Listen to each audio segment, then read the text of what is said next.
Movie की कहानी शुरू होती है अमेरिका के एक पागल खाने से, जहाँ पर हमें नेडी नाम की एक लड़की को दिखाया जाता है जिसे पागल होने पर इस पागल खाने में कैद कर दिया गया है। तभी उसके पास उस पागल खाने की वार्डन आती है, जिसे देखने के बाद नेडी पूरी तरह से अपने कंट्रोल से बाहर हो जाती है और वह उस पर अटैक कर देती है। इसके बाद पागल खाने के 2 सिक्योरिटी गार्ड उसे पकड़कर वहाँ से ले जाते हैं और एक काल कोठरी के अंदर बंद कर देते हैं। जिसके बाद नेडी नरेट करती है और कहती है कि वह भी एक साधारण सी लड़की थी जो किसी घटना के कारण एक पागल खाने तक पहुंच चुकी है। अब फिल्म की कहानी नेडी के पास्ट में जाती है, जहां पर हमें उसका शहर दिखाया जाता है जिसका नाम डेविल केट था। उस शहर के दूसरी छोर पर एक झरना था जिसका सारा पानी एक होल के अंदर जाता था और वह होल एक मिस्टीरियस होल था। वैज्ञानिकों को भी नहीं पता था कि उस होल के अंदर जाने वाला पानी आखिर जाता कहाँ पर है। दरअसल वहाँ के लोगों का मानना है कि वह होल किसी रिचुअल के लिए उपयोग किया जाता है। इसके बाद हमें एक स्कूल का सीन दिखाया जाता है जहाँ पर हम जेनिफर नाम की एक खूबसूरत लड़की को देख पाते हैं और जेनिफर और कोई नहीं बल्कि नेडी की बचपन की ही दोस्त है। नेडी और जेनिफर एक दूसरे से बहुत अलग थे।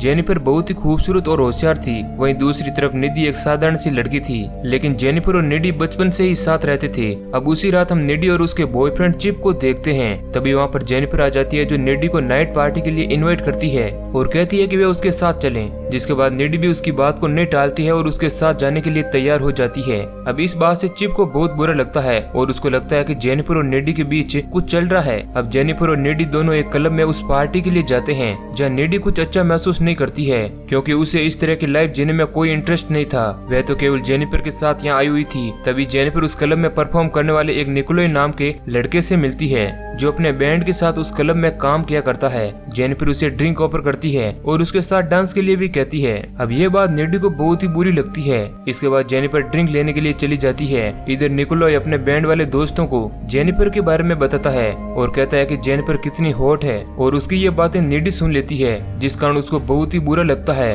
वह इन बातों को जेनिफर को भी बताती है, लेकिन जेनिफर को इस बात से कुछ ज्यादा फर्क नहीं पड़ता है। अब कुछ ही देर में निकोलाई और उसके सारे दोस्त परफॉर्म करने लगते हैं, लेकिन हम देखते हैं कि थोड़ी ही देर बाद उस क्लब में आग लग जाती है, जिस कारण वहाँ मौजूद सारे लोग इधर उधर भागने लगते हैं। हर कोई आदमी अपने आप को बचाने के लिए वहाँ से भागने लगता है। वहीं नेडी और जेनिफर उसी क्लब की बाथरूम की खिड़की से बचकर बाहर आ जाते हैं। अब इसके बाद उन दोनों को निकोलाई और उसके कुछ दोस्त मिलते हैं, जिसके बाद निकोलाई जेनिफर को अपने साथ चलने के लिए कहता है, लेकिन नेडी जेनिफर को वापस घर जाने के लिए कहती है। पर जेनिफर निकोलाई के साथ जाने के लिए तैयार हो जाती है, जिस वजह से नेडी को बहुत ही बुरा लगता है और जेनिफर निकोलाई के साथ चली जाती है। इधर नेडी वापस अपने घर आ जाती है, जहाँ वह अपने बॉयफ्रेंड चिप को कॉल लगाती है और उसे सारी बातें बताती है। लेकिन चिप को जेनिफर की इतनी ज्यादा फिक्र नहीं होती है। लेकिन तभी नेडी देखती है कि उसके घर कोई आया हुआ है और जब वो दरवाजा खोलती है तो उससे कोई भी नजर नहीं आता है और जब वह अंदर जाती है तो उसे कुछ आवाजें आने लगती है जो कि घर के किचन से आ रही होती है। अब वह वहाँ पर जाकर देखती है तो उसे वहाँ पर कोई नजर नहीं आता है। लेकिन थोड़ी देर बाद उसका सामना होता है जेनिफर से, जिसकी पूरी बॉडी खून से सनी हुई है और वह बहुत ही ज्यादा घायल है। ये देखकर नेडी बहुत ही बुरी तरह से डर जाती है। इसके बाद जेनिफर फ्रिज में रखा हुआ खाना निकालकर किसी जानवर की तरह खाने लगती है और थोड़ी ही देर बाद वहीं पर उल्टी करके वहाँ से चली जाती है।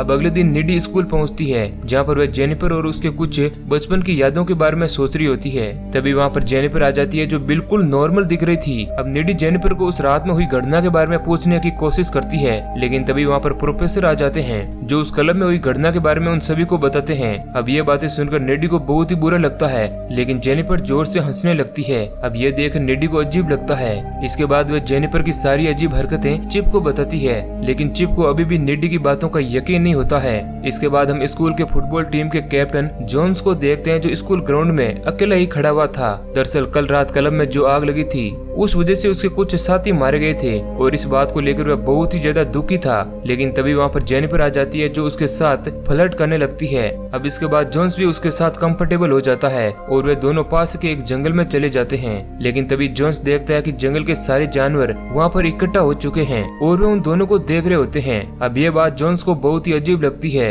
और देखते ही देखते जेनिफर एक क्रीचर में बदल जाती है और वह जोन्स को वहाँ पर बड़ी ही बेरहमी से मारकर वहाँ से भाग जाती है। अब जोन्स की चीखें जंगल में टहल रहे प्रोफेसर सुन लेते हैं और वह जोन्स की तरफ आ जाते हैं, जहाँ पर वह जोन्स की बॉडी को देखते हैं जो कि बहुत ही बुरी हालत में थी। अब ये सब देखकर प्रोफेसर पुलिस को कॉल लगाते हैं। अब उसी रात नेडी जेनिफर को कॉल लगाती है और वह उसे बताती है कि वह कुछ दिनों से बहुत ही अजीब हरकतें कर रही है। तभी हम देखते हैं कि जेनिफर अपने हाथों में एक लाइटर लेती है और उसे जलाकर अपने जीभ पर रखती लगती है, लेकिन उसकी जीप को कुछ भी नहीं होता है। इसके बाद हम समझ पाते हैं कि जेनिफर के साथ कुछ ना कुछ तो ऐसा हुआ है, जिसके बाद उसकी बॉडी और उसकी लाइफ पूरी तरह से चेंज हो चुकी है। अब अगली सुबह होने पर हमें स्कूल का सीन दिखाया जाता है, जहाँ जेनिफर के पास कॉलिन नाम का एक लड़का आता है और वह उसे डेट के लिए पूछता है। जिसके बाद जेनिफर उसे किसी जगह का एड्रेस देती है और कहती है कि वह उसे वहाँ रात में आकर मिले। इतना कहकर जेनिफर वहाँ से चली जाती है। अब रात होने पर कॉलिन उसी जगह पर पहुँच जाता है और उसे पता चलता है कि यह तो कोई कंस्ट्रक्शन साइट है, जहाँ पर चारों तरफ अंधेरा होता है। लेकिन तभी वहाँ पर जेनिफर भी पहुँच जाती है, जिसे देखकर कॉलिन खुश हो जाता है और इसके बाद वे दोनों इंटीमेट होने लगते हैं। लेकिन देखते ही देखते जेनिफर फिर से बदलने लगती है और उसकी बॉडी और आंखें पूरी तरह से चेंज हो जाती है। इसके बाद हम देख पाते हैं कि जेनिफर कॉलिन को बड़ी ही बेरहमी से मार देती है और उसकी बॉडी को भी खाने लगती है। वहीं दूसरी तरफ हम निडी और चिप को देखते हैं जो एक दूसरे के साथ होते हैं। लेकिन तभी निडी को जेनिफर का विजन आता है और वह देखती है कि जेनिफर एक चुड़ैल में बदल चुकी है, जो कि बहुत ही भयानक दिख रही थी। अब ये देख निडी डर जाती है और वहाँ से अपने घर जाने लगती है, जहाँ रास्ते में उसे एक बार फिर से जेनिफर नजर आती है, जो उसकी कार पर हमला करने की कोशिश करती है। लेकिन निडी किसी तरह अपने आप को बचाकर घर पहुँच जाती है और वह घर आकर रोने लगती है, क्योंकि उसे कुछ भी समझ नहीं आ रहा था कि आखिर जेनिफर के साथ हो क्या रहा है। लेकिन थोड़ी देर बाद वहाँ पर जेनिफर आ जाती है, जो कि बिल्कुल नॉर्मल दिख रही थी। इसके बाद निडी उससे पूछती है कि आखिर उसके लाइफ में चल क्या रहा है, तो जेनिफर उसे उस क्लब वाली रात को जो कुछ भी हुआ वह सब कुछ बता देती है। जेनिफर कहती है कि निकोलाई और उसके दोस्तों ने उसे जबरदस्ती उसी झरने के पास ले गए थे, जहाँ पर वह मिस्टीरियस होल है, जहाँ निकोलाई और उसके दोस्तों ने उसके ऊपर एक रिचुअल परफॉर्म किया था। जेनिफर बताती है कि उन्होंने उसके साथ ऐसा इसलिए किया क्योंकि वो उसे किसी शैतान को बलि देना चाहते थे, ताकि जिसके बाद निकोलाई और उसका बैंड फेमस हो जाएं। अब इस रिचुअल के दौरान निकोलाई जेनिफर से पूछती है कि क्या वो वर्जिन है, तो जेनिफर कहती है कि हाँ वह है, और इसके बाद निकोलाई उसे चाकू से खत्म कर देता है। दरअसल निकोलाई और उसके दोस्त जेनिफर को किसी शैतान के हवाले कर रहे थे और इस रिचुअल को सुकुबस रिचुअल कहा जाता है।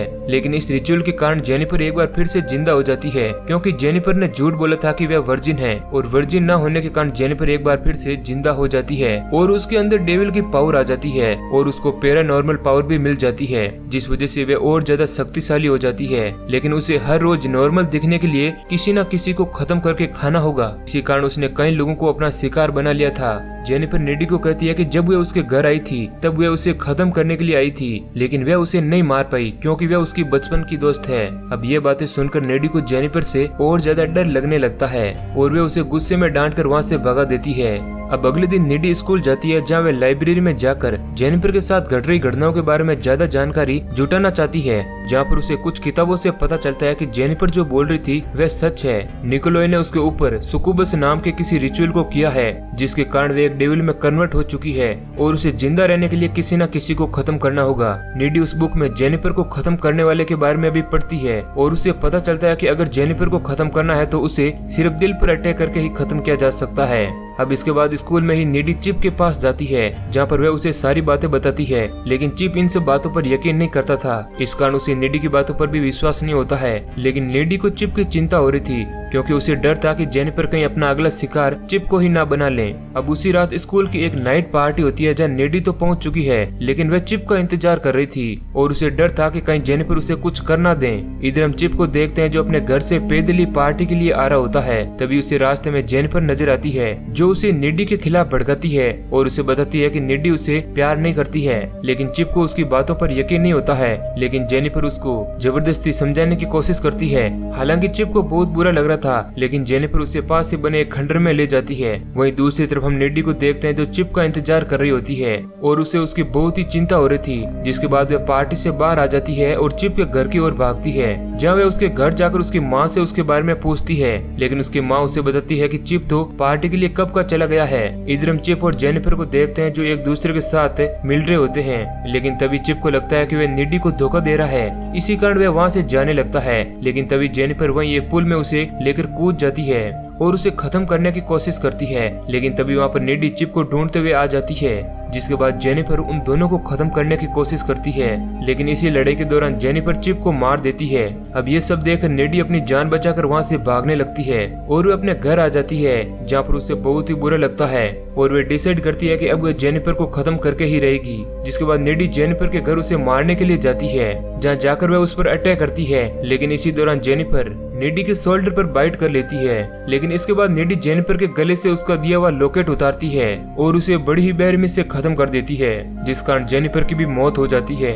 इसके बाद वहाँ पर जेनिफर की माँ आ जाती है, जिसे लगता है कि नेडी ने जेनिफर को मार दिया है और इस तरह नेडी को सजा हो जाती है और उसे पागल खाने में भेज दिया जाता है। पागल खाने में उसको इसलिए भेजा जाता है क्योंकि जब नेडी जेनिफर को खत्म कर रही थी तब जेनिफर ने उसको बाइट कर लिया था, जिसके बाद जेनिफर की सारी पावर नेडी के अंदर आ चुकी थी और इसके बाद से वो किसी के कंट्रोल में नहीं रहती है। इस कारण सजा के तौर पर उसे पागल खाने में कैद करके रखा गया था। इसके बाद हम देखते हैं कि नेडी अपने पावर को यूज करके पागल खाने से भाग जाती है और उसी झरने के पास आ जाती है जहाँ पर निकोलाई और उसके साथियों ने जेनिफर को खत्म किया था। वहाँ जाकर नेडी उसी चाकू को लेकर वहाँ से चली जाती है। इसके बाद हमें दिखाया जाता है कि निकोलाई और उसका बैंड अब बहुत ही फेमस हो चुका है और वे लोग बहुत ही अमीर भी हो चुके हैं। और थोड़ी देर बाद हमें यह भी दिखाया जाता है कि निकोलाई और उसके बैंड मेंबर को किसी ने बड़ी ही बेरहमी से खत्म कर दिया है और हम सीसीटीवी में देख पाते हैं कि जिसने उन लोगों को खत्म किया था वे और कोई नहीं बल्कि नेडी है। और इसी सीन के साथ मूवी एंड हो जाती है। तो दोस्तों ये कहानी आपको कैसी लगी है हमें कमेंट करके जरूर बताएं।